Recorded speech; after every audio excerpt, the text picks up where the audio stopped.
गहरे और घने जंगल में एला नाम की एक वृद्ध हाथी रहती थी। वह जंगल की सबसे अनुभवी प्राणी थी। उसने अपने जीवन में कई मौसम और अनेक बदलाव देखे थे। एला को उसकी समझदारी और शांत स्वभाव के लिए हर कोई सम्मान देता था। वह न केवल अपनी ताकत के लिए बल्कि अपनी सहनशीलता और धैर्य के लिए भी जानी जाती थी।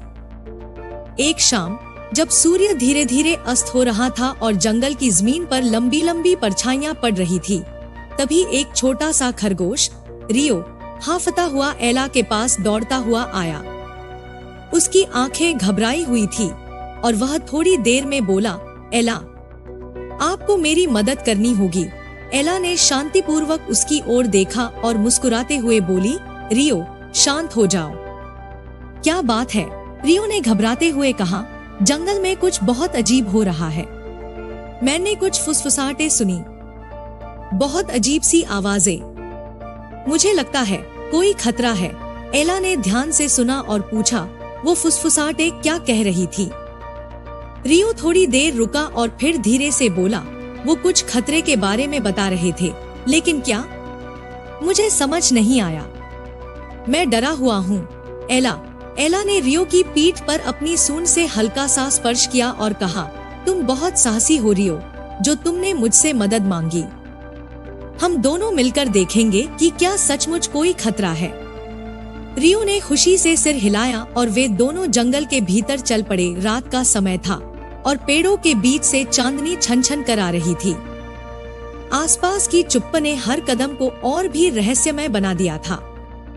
कुछ ही दूर चलने पर एक हल्की सी फुसफुसाहट सुनाई दी, सावधान, लौट जाओ, जंगल में गहरे राज है।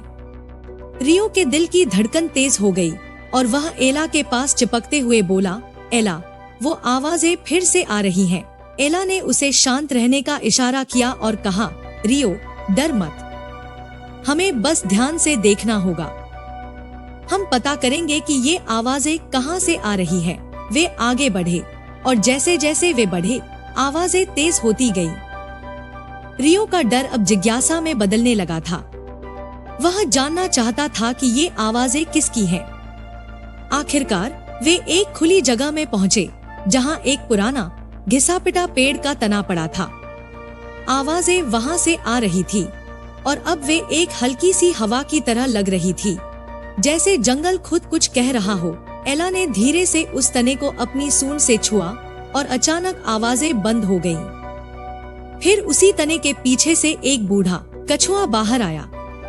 एला, मेरी पुरानी दोस्त, उसने मुस्कुराते हुए कहा, बहुत समय बाद मिले हो, गामा। एला ने उसे पहचानते हुए कहा, यह सब तुम कर रहे थे? गामा हंसा, हाँ एला, ये फुसफुसाहटें मैंने ही फैलाई थी। मैं जंगल में शिकारी आने की चेतावनी देना चाहता था, जो 2 दिन बाद नदी के पास जाल बिछाने वाले हैं। मैं नहीं चाहता था कि कोई छोटा जानवर खतरे में पड़े, खासकर रियो जैसे तेजतर्रार खरगोश। रियो को समझ में आया और उसने पूछा, तो तुम हमें डराने के लिए ये सब कर रहे थे? गामा ने मुस्कुराते हुए कहा, नहीं, मैं तुम्हें डराना नहीं चाहता था। बस मैं चाहता था कि तुम तैयार रहो। कभी कभी डर हमें सावधान कर देता है और हमें सही समय पर सही कदम उठाने की ताकत देता है। एला ने गामा को धन्यवाद दिया और कहा, धन्यवाद गामा, हम सभी को इसकी जानकारी देंगे और नदी से दूर रहेंगे। रियो ने एला और गामा को देखा। उसकी आंखों में अब साहस और समझदारी थी। उसने महसूस किया कि असली बहादुरी सिर्फ खतरे का सामना करने में नहीं, बल्कि समय रहते उसे पहचानने में भी है।